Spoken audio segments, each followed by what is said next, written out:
আমরা এখন আছি বাঁশবাড়িয়া সমুদ্র সৈকতে, সীতাকুণ্ড, চট্টগ্রামে।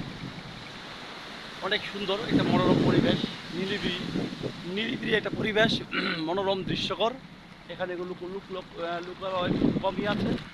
আপনি যে কোনো সময় আসলে এখানে মনোরম পরিবেশ উপলব্ধি করতে পারবেন। খুব চট্টগ্রাম সীতাকুণ্ড স্টেশন থেকে নেমে সীতাকুণ্ড বাজার থেকে বাস গাড়ি সমুদ্র সৈকতে আসতে আপনি অল্প কিছু সময় লাগবে এবং অল্প কিছু টাকা, 50 টাকা মতো ভাড়া লাগবে। আপনারা আসতে পারেন। খুবই সুন্দর এবং নিরিবিলি পুরো পরিবেশ, বায়ুমুক্ত, দূষণমুক্ত পরিবেশ আমাদের এই সমুদ্র সৈকতে।